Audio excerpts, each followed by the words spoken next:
Like a terrorist bomb, television is literally exploding the values and moral integrity of our world's families, countries, states, provinces, in every community on the planet.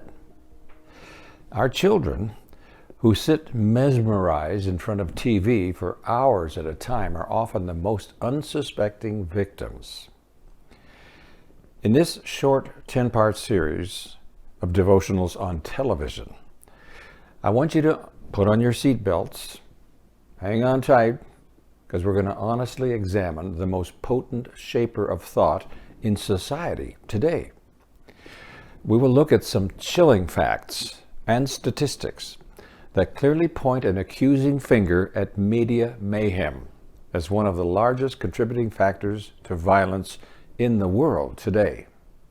Not to mention many other self-destructive behaviors such as smoking, alcohol abuse, promiscuity, and mental laziness. We will document the tragic truth that through Hollywood's cinematography, an entire generation has been conditioned to regard violence as an acceptable way of life. The television time bomb is exploding in slow motion through our society, destroying millions of lives and maiming the soul of America and Canada and the world. Listen to this.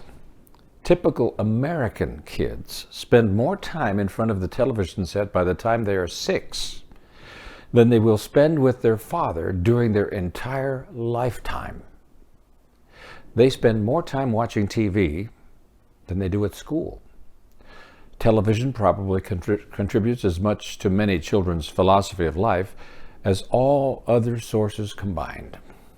So, what lessons are they learning? One lesson that is drilled into them more than 200 times a week is that violence is a normal part of life and an acceptable solution to many problems. The lesson is particularly effective because it is not explicit, and evidently the kids are learning the lesson well. Among advanced countries, the United States is by far the most violent nation in the world. But permit me to point a finger at the USA. A record 23,200 people were murdered in the United States back in 1990. During the entire 1991 Gulf Air War, only 24 Americans were killed in action. In that same period, 52 Americans were murdered in Dallas, Texas.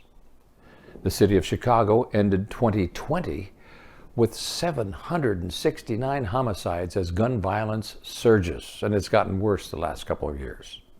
The year ended with 4,033 shooting victims. What's happening? With 426 prisoners per 100,000 citizens, the United States has the world's highest incarceration rate. Roughly 29% of Americans were crime victims in 1988, compared with only 9% of Japan's residents. Violence, it's not a modern invention. Cities have always been dangerous places. 3,000 years ago, the psalmist David wrote in Psalm 55, 9 through 11, "Confuse the wicked, O Lord, confound their speech, for I see violence and strife in the city. Day and night they prowl about on its walls. Malice and abuse are within it. Destructive forces are at work in the city.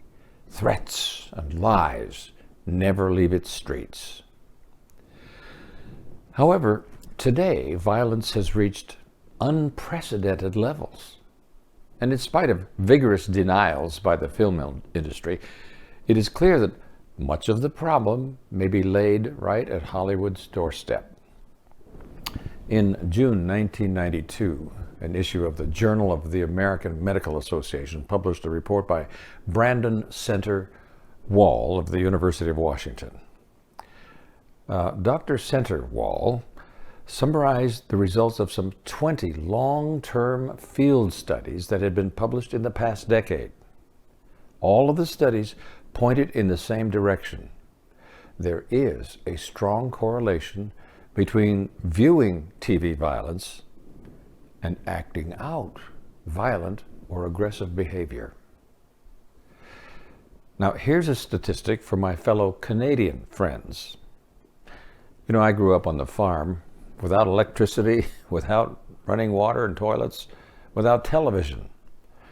So one Canadian study chronicled physical aggression in 45 first and second grade students in a remote Canadian town that did not get television until 1973.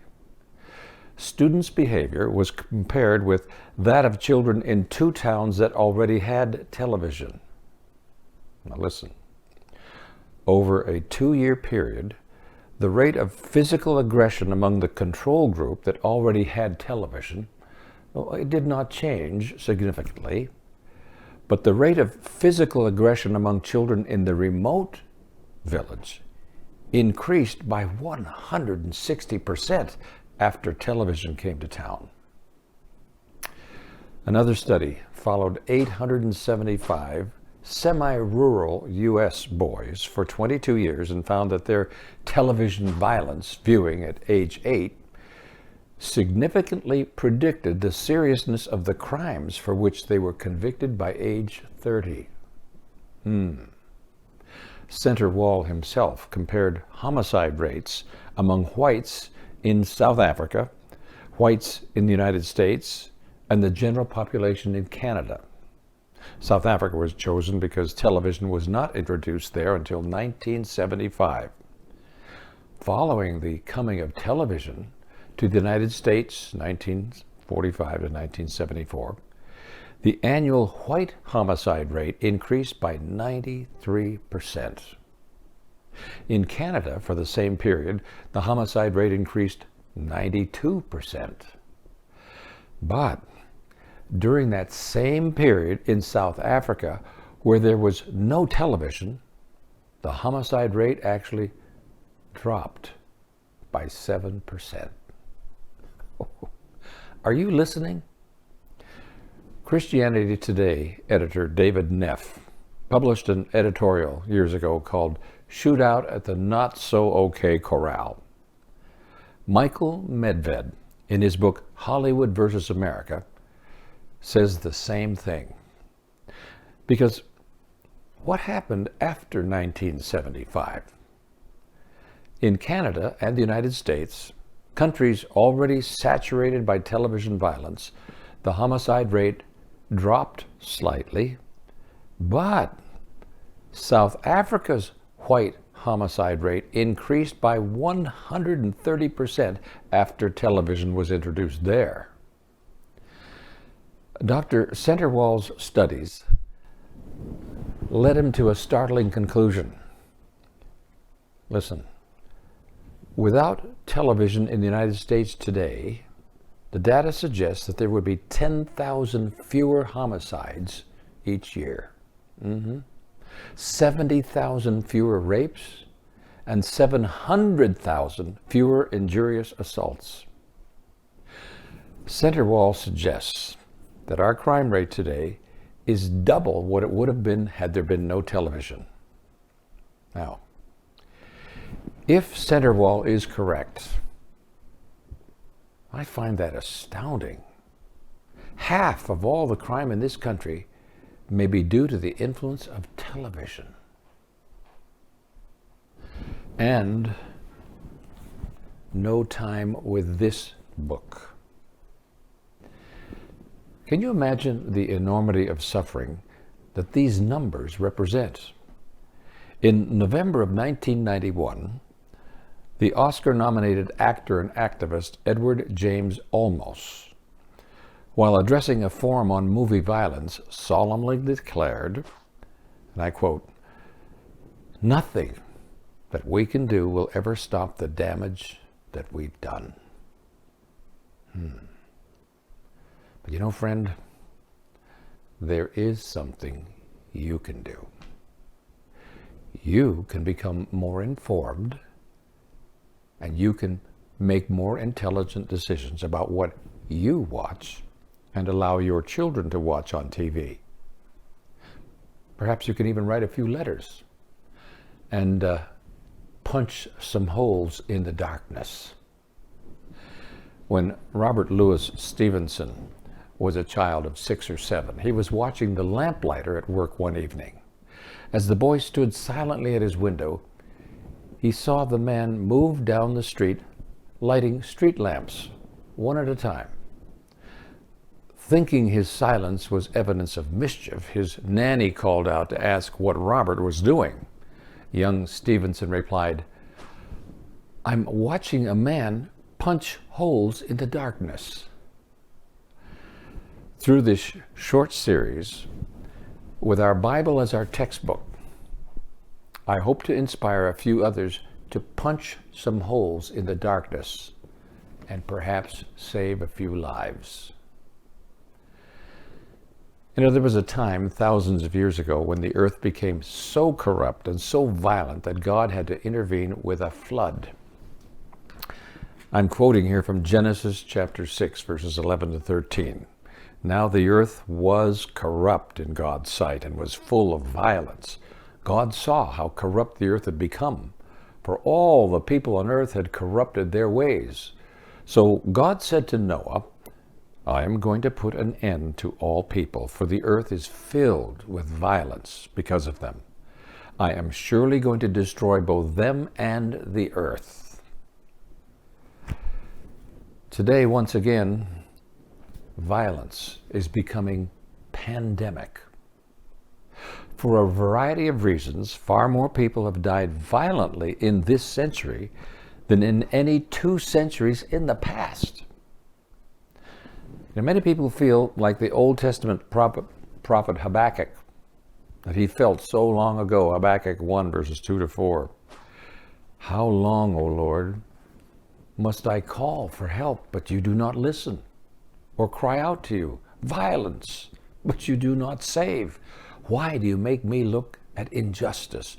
Why do you tolerate wrong? Destruction and violence are before me. There is strife and conflict abounds. Therefore the law is paralyzed and justice never prevails. The wicked hem in the righteous so that justice is perverted." The television time bomb. Friend, listen. God will not allow violence and injustice to continue forever. Once again, God's word's telling us that He will intervene, this time not with a flood, but by bringing history to a grand climax. Isaiah chapter 26:21 says, "See, the Lord is coming out of His dwelling to punish the people of the earth for their sins. The earth will disclose the blood shed upon her. She will conceal her slain no longer." "O righteous God," cries David in Psalm 7, verse 9, "bring to an end the violence of the wicked and make the righteous secure." Perhaps this short devotional series will contribute in some small way toward answering that prayer.